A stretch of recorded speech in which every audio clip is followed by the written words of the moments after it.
بسم الله الرحمن الرحيم، والصلاة والسلام على أشرف المرسلين سيدنا محمد عليه أفضل الصلاة وأتم التسليم. أعزائي وأحبابي المشتركين في قناة المستر سبورتس، أسعد الله أوقاتكم بكل خير.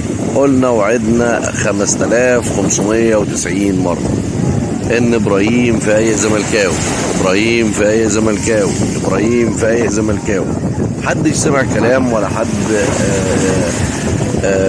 كان يعني عنده استعداد انه يسمع كلام، او حد كان محتاج انه يفهم الكلام. وماسك العصايه دايما من نص ابراهيم فايق، ودايما بحسسنا ان هو بيجامل في الاهلي، ودايما ان هو مع الاهلي، وان هو وده طبعا كان على غير الموجود بالنسبه له في تشجيعه، او غير موجود بالنسبه ل موقفه او حياديته. قلنا ابراهيم فايق مش حيادي، ابراهيم فايق يا جماعه ليس اعلامي حيادي. ابراهيم فايق زملكاوي حتى النخاع. ابراهيم فايق دايما بيدعم، ودايما بيحاول ان هو يهد في اي حاجه ضد الزمالك، ولكن بشكل غير مباشر. ابراهيم فايق طلع زملكاوي يا رجاله. امبارح كانت حلقة من ضمن حلقات MBC مصر 2، واللي صاحبة يعني ذاعت مباريات الأهلي في كأس العالم للأندية في أمريكا حصري، وبالنسبة لها كقناة حصرية هتذيع المباريات.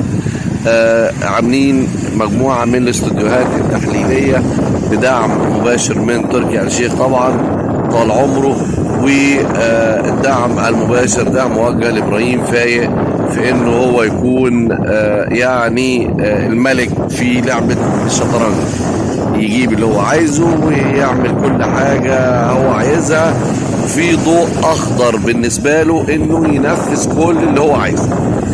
كانت الحلقة امبارح بتدار عن طريق ابراهيم فايق على MBC مصر 2. كان معاه في الحلقة محمد بركات نجم الاهلي السابق ونجم منتخب مصر، وكان معاه كابتن سيد عبد الحفيظ.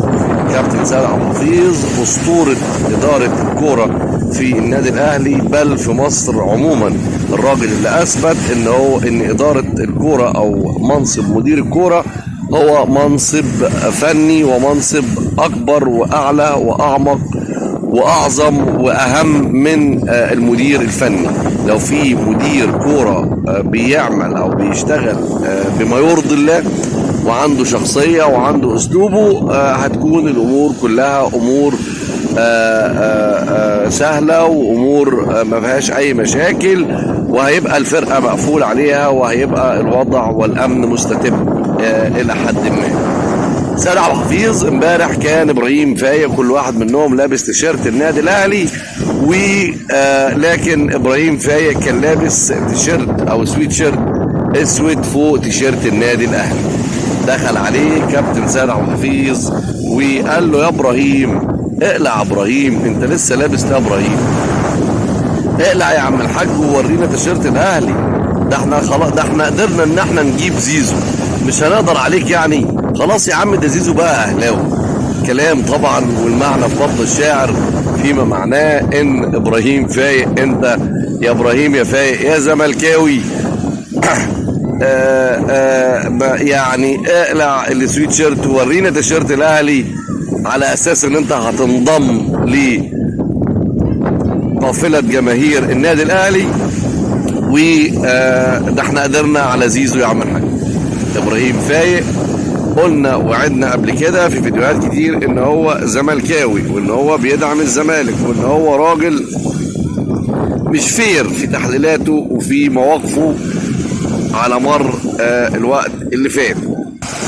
كابتن سيد عبد الحفيظ ضربها لابراهيم فايق في منتصف الجبهه، وعلى غفله وعلى حين غفله ومن غير ما ابراهيم ياخد باله، قلعوا كابتن سيد عبد الحفيظ السويت شيرت وقال له ده احنا خدنا زيزو يا ابراهيم، يعني مش هنقدر عليك، اقلع يا عم. وانضم ابراهيم فايق لتشجيع نادي الاهلي. دايما عندنا الصبر في كل شيء بنقوله، ودايما عندنا المصداقية في قناة مستر سبورتس. نقطة تانية مهمة جدا، وهو موعد مباراة النادي الأهلي مع انتر ميامي. موعد المباراة هيكون يوم السبت يا جماعة الساعة 3 الفجر، يعني هم بيقولوا لحد 3 صباحا اللي هو السبت الساعة 3 الفجر. يعني انت يوم السبت ان شاء الله تسهر، لو هتظبط المنبه بتاعك تظبطه على 3 الفجر ان شاء الله، عشان تشوف الفرقة وهي نازلة وتشوف مباراة النادي الأهلي. كل التوفيق للنادي الأهلي، كل التوفيق لجماهير النادي الأهلي. والسلام عليكم ورحمة الله وبركاته.